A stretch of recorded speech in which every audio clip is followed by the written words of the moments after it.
Hello, I'm Andy Burgess, Chief Operating Officer at Southport Football Club. Since receiving your feedback via the supporters survey we carried out in November, as a club we realise the importance of increasing and maintaining communications with our supporters, and I will ensure that moving forward the club makes regular contact with our fans on important updates from your club. These will be in the form of social media posts, website updates and interviews posted across all of our media channels. We also have a regular newsletter that's distributed via email directly to all supporters who have signed up to receive it, so keep an eye out in your inbox for that. I'd like to take this opportunity to update you all on a few things that have happened recently within our football club. Firstly, can I take this opportunity to say a massive thank you to everyone who came out for the derby fixture with Marine on November 30th. The attendance of 2,464 was the 7th highest Southport home attendance in National League history, so I'm reliably informed by Rob Irwin. So well done to everybody for making it such a brilliant atmosphere within the Big Help Stadium. There are absolutely no disturbances either inside or outside of the ground, which further enhances what a fabulous day it was for the football club. There were, as expected, a number of things that occurred operationally on the day that we've learned important lessons from. None more so than the queuing that was evident around the stadium for both food and drink kiosks. We performed a forensic investigation into this, including levels of what volume of food individuals were sold, and whilst people will have their own opinions, it goes a lot deeper than just not having enough staff serving. However, it's about how we react to the situation, and with plans in place to ensure our Boxing Day fixture with our neighbours Warrington Town doesn't allow for these issues to repeat themselves. We will, as a minimum, have an extra kiosk in both the home and away ends, serving drinks, plus we've acquired a number of drink carriers that will see staff mobile around the ground selling products on the move.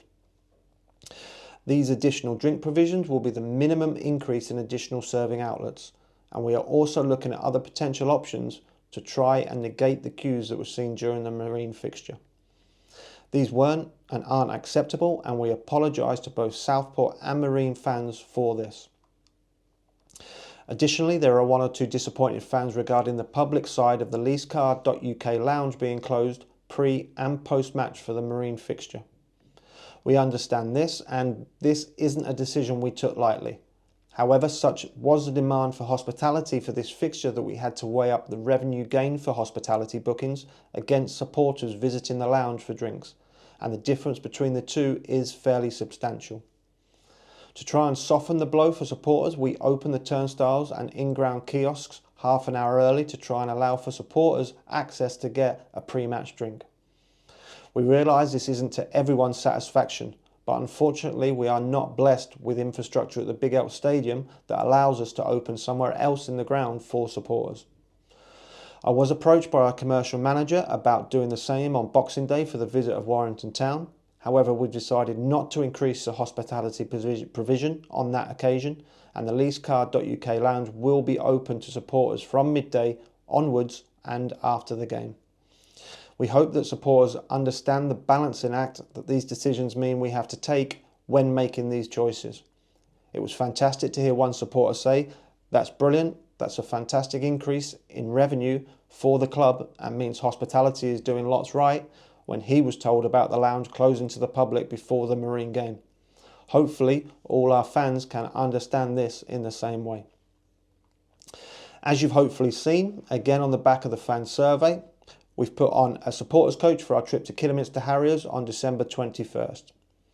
Whilst we've changed the size of the coach to a 37-seater, we're only 6 spaces short of filling it, so please get booked on if you haven't already for our trip to Agborough. Additionally, we're about to make an announcement on a supporters coach that will be heading to Southend for our FA Trophy 4th round tie with the Shrimpers. Details are just being finalised, but should all be on our media channels within the next 48 hours. Both coaches to Kidderminster and Southend will have a toilet and will leave from Hague Avenue. I'd like to take this opportunity to ask that people who travel on the coaches do so with respect for others on the coach, maturity and understanding that the commitment to put these coaches on is based on both supporters travelling on them and the behaviour of everyone who attends. We're doing it for the benefit of our supporters, so please let's make the experience a good one for everybody, and the coaches can remain in place where there is an appetite for them for the remainder of the season. Another recent press release we've put out has been surrounding this season's kit supplier. From start to finish, the agreement has been broken on every front, and this has resulted in some unprecedented situations we've had to deal with as a club. None more so than having to play our opening handful of National League North fixtures in an incorrect third kit, having no training kit until October, having no academy, community or women's teams kits to supply them with. The supplier's licence to supply Patrick kit was revoked in August, and the company just entered into liquidation, meaning the struggles we've faced have been immense, and the losses in excess of £100,000 and counting. Whilst again it's easy to comment that we should have done this and we should have done that, the supplier was selected on the back of a detailed tender process, and what subsequently occurred impossible to predict. Therefore, on the back of this, I have now entered into a new tender process, with this experience ringing in my ears and an absolute requirement from the board to ensure that we don't face the same struggles again. As soon as we have the news on this, we will share it with you, our supporters. However, I intend to turn over every stone possible to ensure the correct offer is selected so we can properly serve our supporters and our players and staff with the kit supply they deserve going into next season. To finish, I'm pleased to see the football updates directly from Jim have started and will remain as we move forward.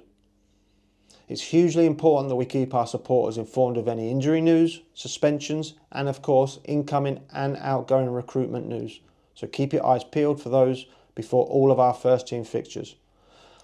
All that remains for me to say is a big thank you for your support this season. We're 4th highest in the National League North for increased home support this campaign, and as we've always said, it's about the small steps forward, the marginal gains and the 1% that mean we're heading in the right direction. See you all on Saturday at the Big Help Stadium for our fixture with Needham Market. Take care.